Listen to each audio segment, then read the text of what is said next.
High, welcome to my channel. আবার চলে এলাম a shipwrecked sailor by Daniel Defoe. গতকাল এর আগের ভিডিওতে আমরা প্রথম থেকে শুরু করে রেন পর্যন্ত পড়েছিলাম। আজকে বাকি অংশটুকু পড়ব। 85 পেজ অ্যামাং দ্য থিংস থেকে শুরু করে অন দিস ল্যান্ড পর্যন্ত 85, 86, 87। আমি গতকালকেই বলেছিলাম নবম শ্রেণীর যতগুলো ইংরেজি প্রোজ আছে এটা তার মধ্যে অত্যন্ত গুরুত্বপূর্ণ এবং ইন্টারেস্টিং, খুব ভালো লাগে গল্পটা। তো যারা 9-এ পড়ে তারা একটা টেক্সট বই নিয়ে দেখতে পারো। থার্ড সেমিস্টার পরীক্ষায় আসবেই, অনেক বিদ্যালয়ে এই প্রশ্নটা দিবেই, আমি কথা দিলাম। তাহলে চলো শুরু করা যাক। A shipwrecked sailor by Daniel Defoe, 85 page. Among the things I rescued from the ship, there was a small bag of corns meant for poultry feed. ওই জাহাজ থেকে যে জিনিসগুলো আমি উদ্ধার করতে পেরেছিলাম তার মধ্যে একটা ব্যাগ ছিল, শস্য দানার bag, meant for poultry feed. ওই শস্য দানাগুলো কোন প্রাণীগুলোর জন্য রাখা হয়েছিল? মানে হাঁস মুরগি, ওদের খাবার। আই শ মাফ করবে, most of it had been devoured by rats. আর আমি দেখতে পেলাম যে এই দানা শস্যগুলোর বেশিরভাগই ইঁদুর খেয়ে ফেলছে। গতকাল আমি ডিভোর্ড শব্দটাকে ব্যাখ্যা করছিলাম, মানে এক গ্রাসে খেয়ে ফেলা বা গিলে ফেলা। I saw nothing but husks and dusts in the bag. ওই ব্যাগের মধ্যে আমি তাহলে এখন কি পেলাম? কিছুই পেলাম না, শুধু ওই শস্য দানার খোসা এবং ধুলা। I emptied the contents outside my wall. আমার দেওয়ালের বাইরে আমি এগুলো ফেলে দিলাম। This was a little time before the great rains. প্রবল বৃষ্টির একটু আগে এগুলো আমি বাড়ি ফেলে দিলাম। এ মান্থ লিটার, এক মাস পরে, আই ডিসকভার্ড, আমি আবিষ্কার করলাম, গ্রিন স্টকস, সবুজ সবুজ উদ্ভিদের ডগা, shooting out of the ground, মাটি ভেদ করে উপরে উঠতেছে, তার মানে নতুন চারা গাছ সৃষ্টি হইতেছে। I was astonished to discover it was perfect green barley. আমি অবাক হয়ে গেলাম এটা আবিষ্কার করতে পেরে, বা এটা দেখে আমি অবাক হয়ে গেলাম যেগুলো কি বার্লি গাছ, বার্লি গাছের ডালপালা। By the June of 1660 I had gained security of food and shelter. 1660 সালের জুন মাসের মধ্যেই আমার খাবার এবং নিরাপত্তার ব্যাপারে আমি একদম নিশ্চিন্ত হয়ে গেলাম, নিরাপদ হয়ে গেলাম, নিশ্চিন্ত, আর টেনশন নেই। আমার থাকার বাসস্থানও হয়ে গেল ওখানে, আর খাবারও হয়ে যাবে। ইন দিস সেম মান্থ, এই একই মাসে, I developed a high fever, আমার খুব জ্বর হয়ে গেল, অ্যান্ড লে উইক অ্যান্ড থার্স্টি, আমি শুয়ে রইলাম দুর্বল হয়ে। উইক মানে দুর্বল, থার্স্টি মানে তৃষ্ণার্ত, দুর্বল এবং তৃষ্ণার্ত হয়ে আমি শুয়েই রইলাম। ওখানে তো আর দেখাশোনা করা কেউ নেই। I recovered around 30th and gradually, 30 তারিখ নাগাদ আমি সুস্থ হয়ে উঠলাম। And gradually felt stronger than the day before, আর আগের দিনের তুলনায় আস্তে আস্তে আমি সবল হয়ে উঠতে লাগলাম। স্ট্রং মানে শক্তিশালী, সবল। অন 15th of July, আর জুলাই মাসের 15 তারিখে, I took A more particular survey of the land, যে জায়গায় আমি থাকি ওই জায়গাটা ভালো করে দেখতে লাগলাম। সার্ভে মানে ভালো করে দেখা, সমীক্ষা করা।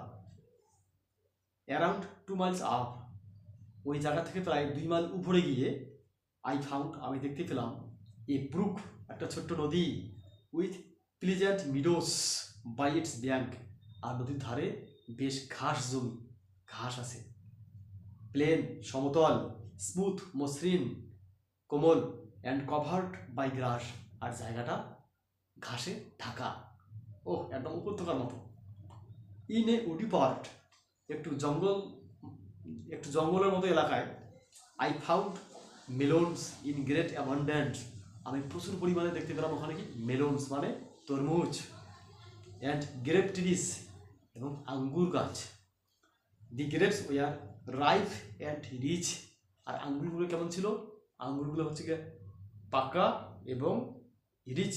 রিচ মানে সুস্বাদু, ঠিক আছে, সুন্দর।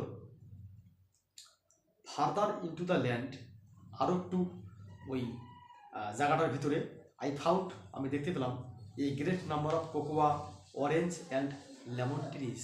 অনেক পরিমাণে কোকোয়া, অরেঞ্জ মানে কমলা এবং লেবু গাছ, লেমন মানে লেবু। চিন্তা করা যায় কী কী দেখতে পেল? কোকোয়া, কমলা এবং লেবুর গাছ। I carried great parcels of fruit হোমওয়ার্ড, আমি অনেক পরিমাণ ফল বাড়ির দিকে নিয়ে এলাম। And the journey took me 3 days, আর বাড়ি আসতে আমার সময় লাগলো 3 দিন। কোন বাড়ি? অস্থায়ী বাড়ি, যেখানে সে তাবু খাটিয়ে ছিল। আই ওয়াজ টেম্পটেড, আমি প্রলোভিত হয়ে গেলাম। To transfer my habitation to this valley of fruits, কী প্রলোভিত হয়ে গেলাম?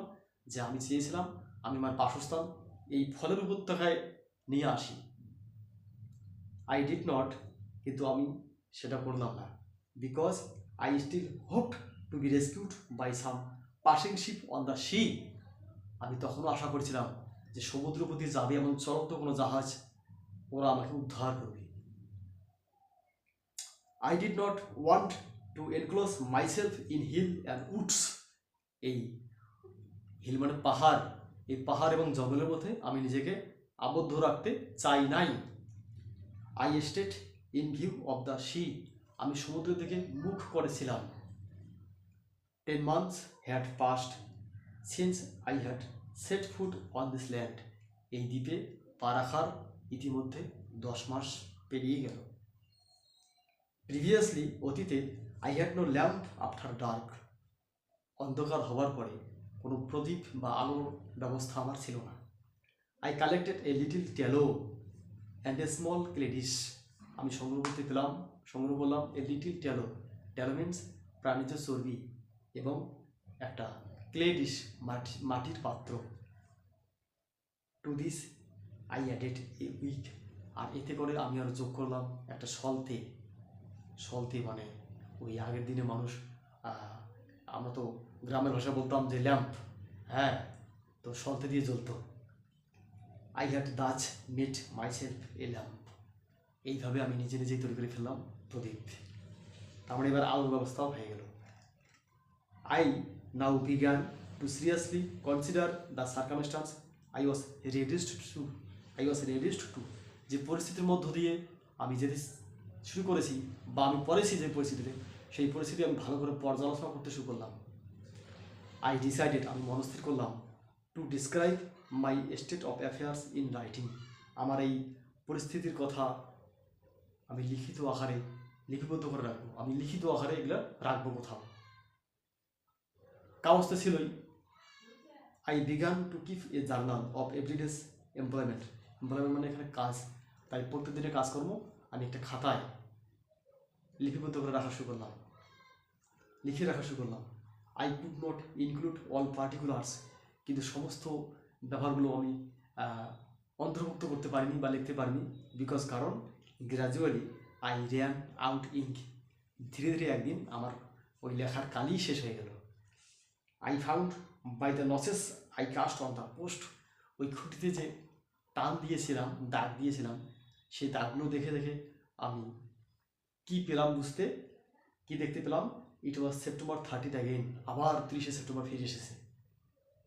দেখো, প্রথমে কিন্তু বলা ছিল যে 1659 সালের 30শে সেপ্টেম্বর, ঠিক আছে, উনি ওইখানে গিয়ে উনি ওইখানে থাকা শুরু করছেন, উনি ওইখানে প্রথম পা দিয়েছিলেন, প্রথম রাত্রি গাছে কাটিয়েছিলেন, আবার সেই 30শে সেপ্টেম্বর, তার কতদিন পাক্কা?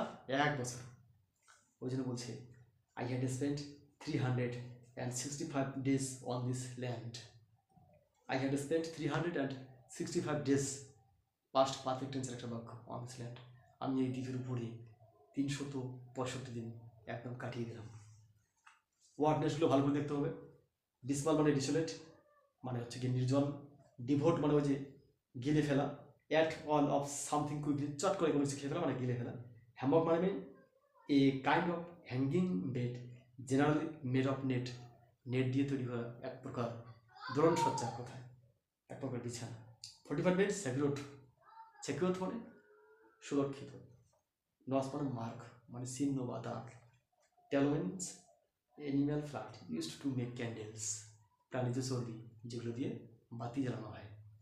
আমি শিক্ষার্থীদের উদ্দেশ্যে বলবো ইংরেজিটা হচ্ছে কি শব্দের মানেটা আসল। শব্দের মানে যে যত বেশি জানবে, যত বেশি মুখস্থ করবে, সে তত বেশি এগিয়ে যাবে। আমি চাইবো শব্দগুলো এই যে যেগুলো আমি পড়াইলাম যে ডিসমাল মানে কি, তারপর হচ্ছে কি ডিভোট মানে কি, এইভাবে সবগুলো শব্দ যেগুলো তোমরা জানো না খাতার মধ্যে তোলার পরে মানেগুলো একবার উদ্ধার করবে। অসুবিধা হলে কমেন্ট করে জানাবে, আমি ঠিক উত্তর করার চেষ্টা করবো। হ্যাঁ, এইভাবে মানেগুলো মুখস্থ করলে আমাদের বিশাল কাজে লাগবে। আমরা আনচিনও অতি তাড়াতাড়ি সমাধান করতে পারবো। ব্যাপারটা বোঝা গেছে? থাক, এরপর দিনে আমি তাহলে প্রশ্ন উত্তরগুলো একদম প্রথম থেকে শেষ পর্যন্ত আলোচনা করবো। আজকে এই পর্যন্ত।